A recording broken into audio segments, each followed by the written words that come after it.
లేదు. జ్ఞానం ఉన్న ప్రతి మనిషి, భక్తి చేయాలనుకున్న ప్రతి మనిషి, దైవానికి భయపడతా అనేటటువంటి ఆలోచన గల ప్రతి మనిషి తెలుసుకోవాలి, భూమి మీదకి దైవం ఏ కాలంలో కూడా రాలేదు, రాడు కూడా, రావాల్సిన అవసరం ఆయనకి లేదు. అక్కడుండే ఈ కాలచక్రాన్ని నడిపించగల శక్తి, యుక్తి అన్నీ కూడా ఆయనకు ఉన్నాయి. అక్కడుండే ఆయన సింహాసనం మీద ఉండే ఈ కాలచక్రాన్ని నడిపించగల శక్తిమంతుడని ప్రతి మానవుడు గ్రహించాలి. అంతేగాని మనుషుల అవతారం ఎత్తిండు, ఇంకేదో జంతువుల అవతారం ఎత్తిండు, అలా వచ్చిండు ఇలా వచ్చిండు, ఎవరు రాలేదు. వచ్చిన వాళ్ళు యుగ పురుషులు, ఋషీశ్వరులు, ప్రవక్తలు. వారు మానవులకి మార్గదర్శకం చూపించడానికి దైవంచే నియమించబడి ఎన్నుకోబడి భూమి మీదకి పంపబడిన వారే దైవంచే, అంతేగాని వారు దైవాలు ఎంత మాత్రం కాదు. కాబట్టి ఈ భక్తి ఎవరికి చేయాలంటే సాక్షాత్తు భూమి ఆకాశాలను సృష్టించిన దైవానికి మాత్రమే చేయాలి. ఇంకెవరికి మీరు భక్తి చేసినా ఆ భక్తి ఫలితం లేని భక్తి అవటమే కాకుండా ఇంకా మనకి అది నష్టాన్ని మిగిలించేటటువంటి భక్తి అవుతుంది. ముఖ్యంగా అది గమనించుకోవాలి. మీరు అందరూ తెలిసిన వాళ్ళే ఈ విషయాలు తెలుసుకొని ఇంకా తెలియని వాళ్ళకి తెలియజేస్తారనేటటువంటి ఆలోచనతోనే నేను ఈ యొక్క మాటలు మీ ముందుంచుతున్నాను ఇన్షాల్లా. ఎలాగా అంటే ఇప్పుడు భక్తి ఉంది, నిజమైన దైవానికి చేస్తే సఫలమవుతుంది, దానికి పుణ్యం వస్తుంది, మనం ఆయన్ని వేడుకుంటే మన కష్టాల నుంచి ఒడ్డెక్కిస్తాడు, అనారోగ్యం నుంచి బయటపడేస్తాడు, ఏదైనా ఆయనకే సాధ్యం. మనల్ని నడిపించేది ఆయనే, మన ఒంట్లో ఉన్నటువంటి రక్తాన్ని నడిపించేది ఆయనే, ఈ కాలచక్రాన్ని నడిపించేది కూడా ఆయనే, ఇందులో ఏమాత్రం సందేహం లేదు. అయితే ఆయనకి కాకుండా వేరే వాళ్ళకి చేస్తే అది నిరర్థకం అవటమే కాకుండా అది మనకి నష్టం ఎలా అవుతుంది అనేటటువంటిది ఒక కోణం చిన్న ఉదాహరణ ద్వారా చెప్తాను మీకు. ఇక్కడ నుంచి మీరు భద్రాచలం వెళ్ళాలి లేదా కొత్తగూడెం వెళ్ళాలి, అక్కడ మనుగూరు బస్టాండ్కి పోయారు. అక్కడ ఒక 5-6 ప్లాట్ఫామ్స్ ఉన్నాయి, 5-6 బస్సులు ఉన్నాయి. మీరు ఏదైతేలే ప్రయాణమే కదా, ఏదైతేలే బస్సే కదా అని బస్సు ఎక్కారు. ఆ బస్సు అటు బోటల్లే, కొత్తగూడెం బోటల్లే, అది ఇటు వచ్చేసి ఏటూరు నాగారంకి వెళ్ళిపోతుంది. విషయం జాగ్రత్తగా గమనించండి. మీరు అలాగా ఎక్కారు, ఏం అడగలేదు, కండక్టర్ కూడా ఏం అడగలేదు, చాలా దూరం వెళ్ళిపోయింది. అర్థమవుతుందా? ఆ భక్తి టాపిక్ ఉదాహరణ ఇది. ఆ ఏటూరు నాగారం వైపు వెళ్తుంటే మీరు టికెట్ అన్నారు, ఆయన టికెట్ కొట్టించాడు. మీరు గమ్యం చెప్పలేదు, ఆయన లాస్ట్ వరకు అనుకున్నాడు, కొట్టించాడు. అంటే ఇక్కడ ఒక పెద్ద పాత్ర ఉంది. కండక్టర్ ఏదైతే అడుగుతున్నాడో డబ్బులు తీసుకొని గమ్యం ఎటు ఎక్కడి దాకా అని, ఇక్కడ పూజారులు కానీ, హైందవ ధర్మంలో ఉన్న పూజారులు కానీ, ఇటు ఫాస్టర్లు కానీ, ఇటు ముజావర్లు కానీ, ఈ పాత్ర వీళ్ళ నిజమైన దైవాన్ని పరిచయం చేసి నిజమైన దైవం వైపు మరలేటటువంటి ప్రయత్నం వీళ్ళందరికీ మార్గం చూపించే బాధ్యత పండితుల మీద ఉంది. కానీ వాళ్ళందరూ కూడా భక్తిని భుక్తిగా చేసుకున్నారు. విషయం అర్థమవుతుందా? ఇప్పుడు ఆ గమ్యం అక్కడికి పోయి చూసుకుంటే అది కొత్తగూడెం కాదు, ఏటూరు నాగారంకి వెళ్ళిపోతుంది. ప్రయాణం అయిందా కాలేదా? బస్సులో ప్రయాణం చేసిందా చేయలేదా? కానీ రైట్ ప్రయాణం చేసిండా, గమ్యస్థానం వైపు రాంగ్ ప్రయాణం చేసిండా?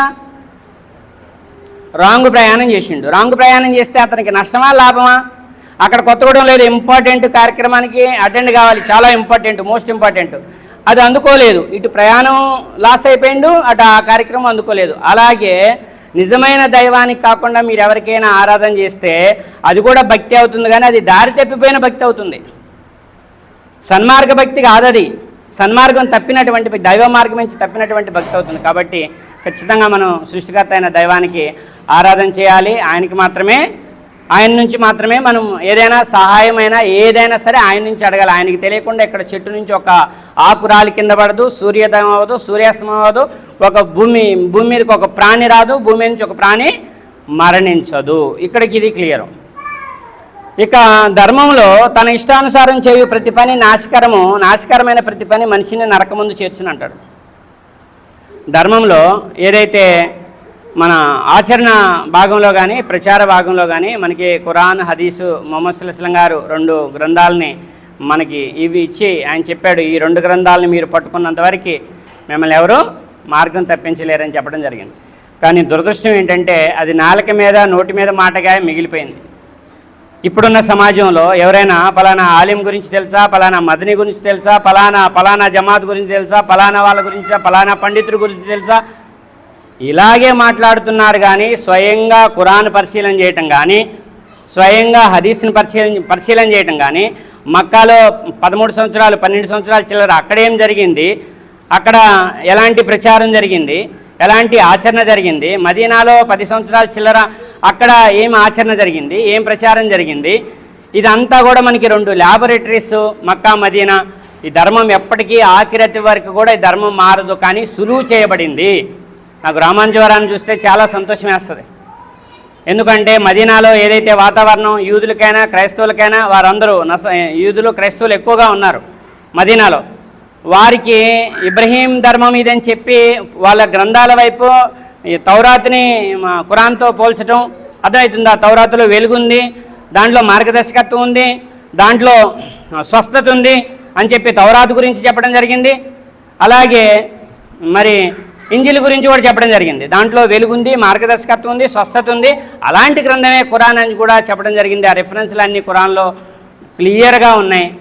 ఆనాడు వాళ్ళు ఏమనుకున్నారు, ఇది మా ధర్మమే, యూదులు అనుకున్నారు ఇది మా ధర్మమే. ఎక్కడ కూడా వక్రీకరించడం కానీ వాళ్ళ కోపం వచ్చే విధంగా కానీ ప్రసంగాలు లేవు. ఖురాన్ యొక్క అవతరణ కానీ అర్థమవుతుందా, దాన్ని బోధించే విధానం కానీ ఎక్కడ కూడా చిన్న వక్రత లేకుండా వారు వారి గ్రంథాలను చదవలసిన విధంగా చదివితే ఈ గ్రంథాన్ని నమ్ముతారని 2వ అధ్యాయంలో 121వ వచనంలో అల్లాహ్ సుబ్హానహు తఆలా దైవం తెలియజేయడం జరిగింది.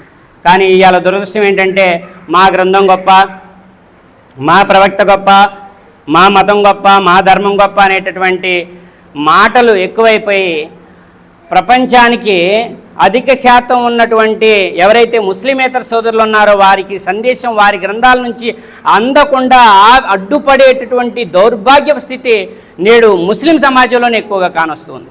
ఎవరైనా సందేశం అందజేస్తూ ఉంటే పని చెయ్యని వాళ్ళు పని చేసే వాళ్ళని టార్గెట్ చేసి నిందలు వేయటం, ఇది చాలా దురదృష్టకరం. అందరూ కళ్ళు తెరవాలి. ఇక్కడ అలాంటి వాళ్ళ మాటలన్నీ పక్కన పడేసి మనం ఖురాన్ హదీస్ని పట్టుకొని ధర్మాన్ని ఏదైతే సులువు చేశానని చెప్పి దైవం మనకి చెప్తున్నాడో ఆ సులువైనటువంటి విధానాన్ని ఖురాన్ హదీసుల ద్వారా పట్టుకొని మనం సమాజానికి సందేశం అందించేటటువంటి పనిలో రామానుజవరం చాలా వరకు సఫలీకృతమైంది అని చెప్పి నేను చూస్తున్నాను, వింటున్నాను.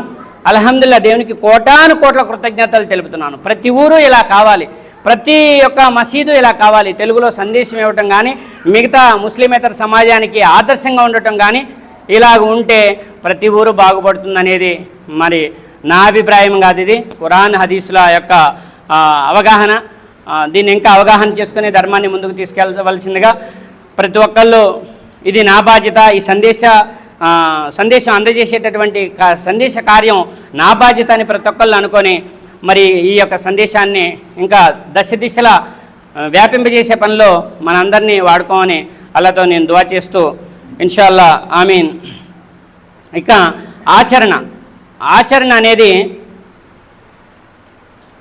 ఎంతలా మీరు దైవానికి భయపడతారో అర్థమవుతుందా, ఎంతలా మీరు దైవానికి భయపడతారో ఆరాధన 5 సార్లు జమాతుతోనే అయ్యేటటువంటి సంకల్పం చేసుకుంటారో మీ ప్రతి దువా కుబులవుతుంది. ఇక్కడ ఇప్పుడు ఒకటి సమాజం పట్ల మన బాధ్యతని నేను తెలియజేశాను. రెండో భాగం ఏంటంటే మన పట్ల మన బాధ్యతని మనం గుర్తించితే మీరు కోరిన దువా మీరు కోరిందల్లా మీకు దైవం ఇస్తాడు. మీ దువాలు కుబులవుతాయి ఇన్షాల్లా. అర్థమవుతుందా, దైవం అనుగ్రహిస్తే. దానికి మన వంతు బాధ్యత ఏంటి అంటే విశ్వాసం ఎప్పుడు కూడా రోజు రోజు పెంచుకుంటూ ఉండాలి. ముహమ్మద్ సల్లల్లాహు అలైహి వసల్లం గారు ఒక మాట చెప్పడం జరిగింది, నిండు చంద్రుల్లా ఉంటుంది విశ్వాసం ఒక్కొక్కసారి ఒక్కొక్కరికి. తర్వాత అది తరుగుతూ చంద్రుడు తరుగుతూ వస్తాడు కదా, అలా తరుగుతూ వస్తుంది. ఒకరోజు ఎండిన ఖర్జూరపు కొమ్మలాగా సన్నగా అయిపోతుంది చంద్రుడు. మన విశ్వాసం కూడా అలా అయిపోతుంది. అప్పుడు ఏంట్రా అలా ఉన్నాడు, ఇప్పుడు ఏంట్రా ఈడు ఎలా ఉన్నాడు అని చూసి ఆశ్చర్యపోయే విధంగా కూడా ఒక్కొక్కరి విశ్వాసం బలహీనపడుతూ ఉంటుంది. ఒకరోజు పూర్తిగా అమావాస్య, ఆ ఎండిపోయిన కొమ్మలాగా కానొచ్చే చంద్రుడు కూడా కానరాడు, దాన్ని అమావాస్య అన్నాం. అర్థమవుతుందా, మన యొక్క గుండెలో నుంచి విశ్వాసం కూడా మాయమైపోయే ఛాన్స్ ఉంది. అప్పుడు కాపాడుకోవాల్సిన బాధ్యత మనదే.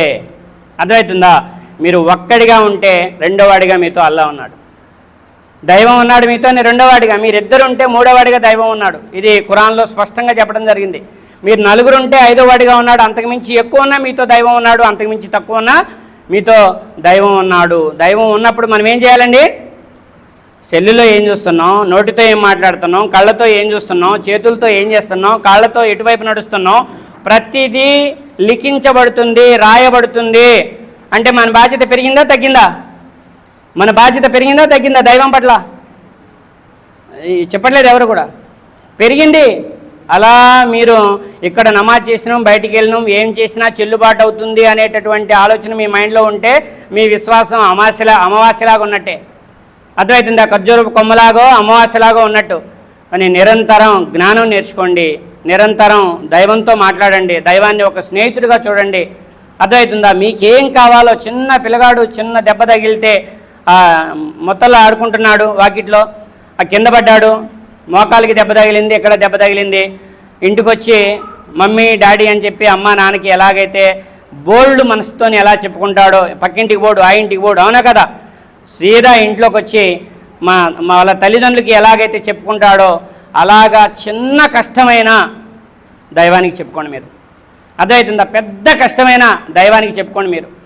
అయ్యూబ్ అలైహిస్సలాం గురించినే ఉంటారు.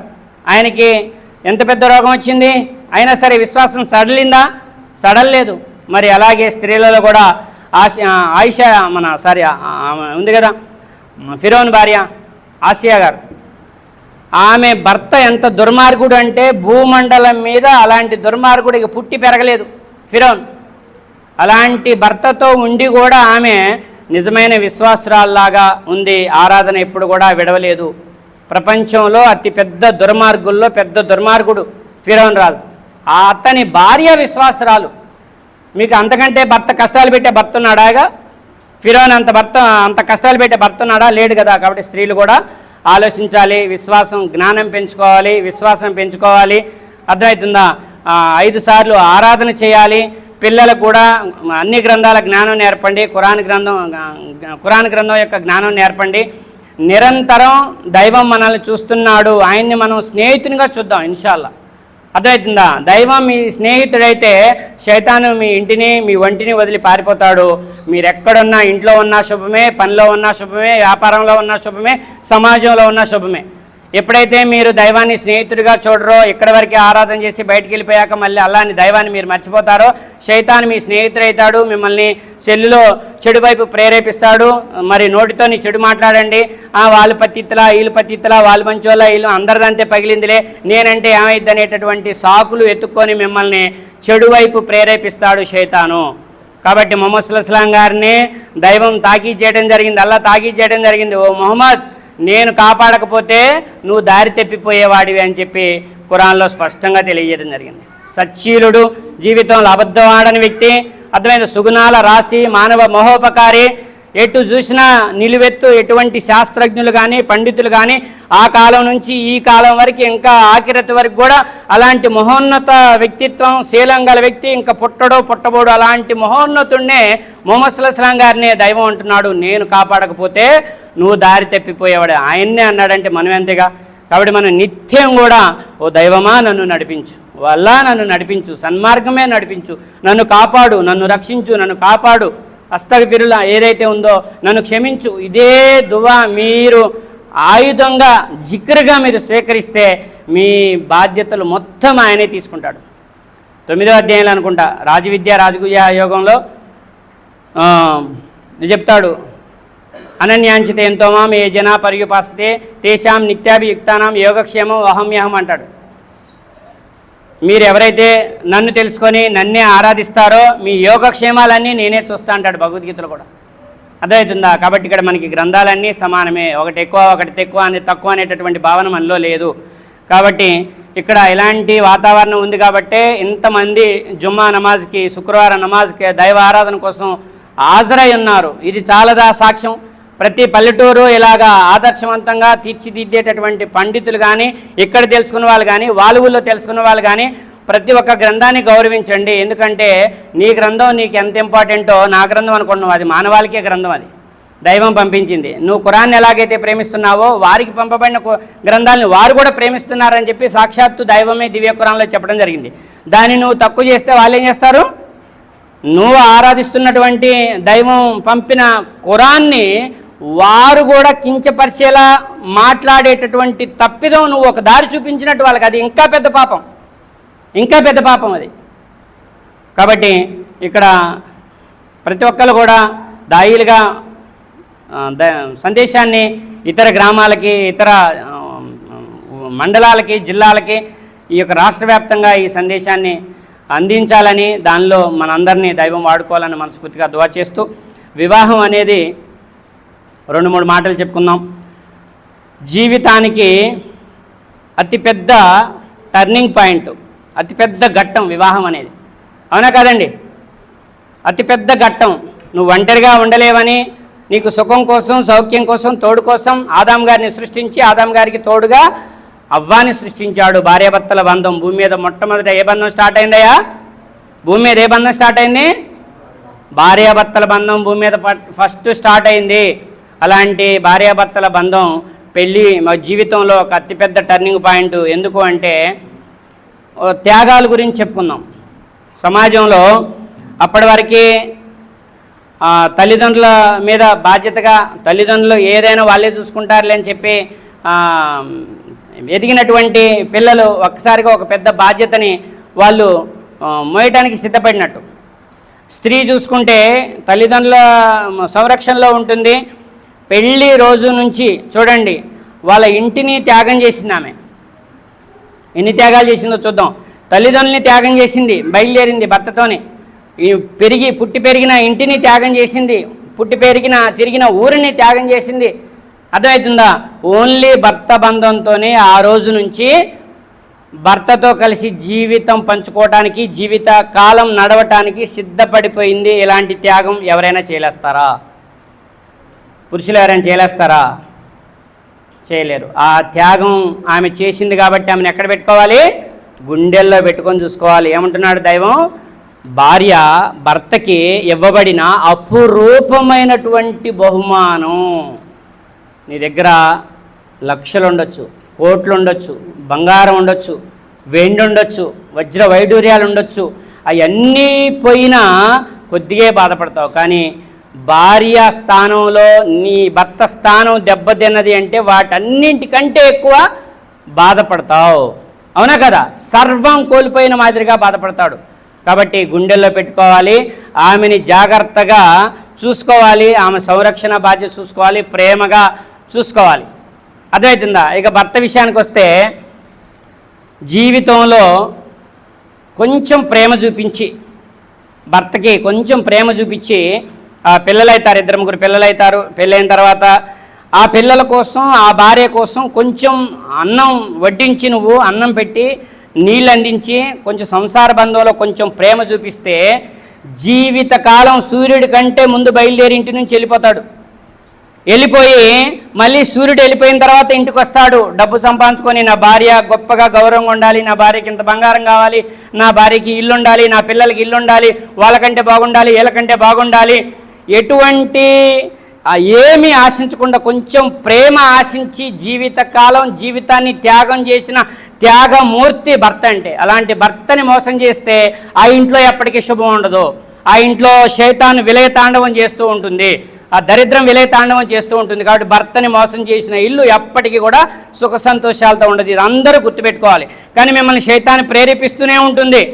దైవం చూస్తున్నాడనే భయం మాయమైపోద్ది. ఆయన ఇంటి నుంచి బయటికి వెళ్ళిపోయాడనే ఆలోచన మొదలైద్ది. మీ చూపులు, మీ ఆలోచనలు రాంగ్ సైడ్లోకి లాగాలని శైతాన్ మిమ్మల్ని చూస్తూ ఉంటుంది. స్త్రీనైనా పురుషుడినైనా. అది అయస్కాంతం, ఇనువుని ఎలాగా అయస్కాంతం లాగుతుందో ఆ శైతాన్ మిమ్మల్ని చెడు వైపు చెడు చేయండి, మిమ్మల్ని ఎవరు చుట్టలేదు, ఇందులోనే ఆనందం ఉంది, ఇందులోనే సంతోషం ఉంది, ఒక్కరోజు బతికితే చాలు, ఒక్క 10 నిమిషాలు బతికితే చాలు, తర్వాత చచ్చిపోయినా బాధ లేదు, ఇలాంటి డైలాగులన్నీ మైండ్లోకి వచ్చి ఊదుతూ ఉంటుంది. అది కాదు జీవితం అంటే. అది కాదు జీవితం అంటే. త్యాగం, జీవితం అంటే ప్రేమ, జీవితం అంటే బంధం. భార్యాభర్తల బంధం గొప్ప బంధం. అలాంటి భార్యాభర్తల బంధం ఈరోజు చాలా బీటలు వారిపోయింది. మనస్ఫూర్తిగా నా భార్యతోనే నేను సంతృప్తిగా ఉన్నానని చెప్పేవాళ్ళు చాలా తక్కువ మంది ఉన్నారు. నా భార్యతో నేను సంతోషంగా ఉన్నాను, నా భర్తతో నేను సంతోషంగా చెప్పేవాళ్ళు తక్కువగా ఉన్నారు. ఎందుకు ఇలాగా తయారైందనేది నేను ఒక మాట చెప్పి ఈ యొక్క జుమ్మా ప్రసంగాన్ని ముగిస్తాను.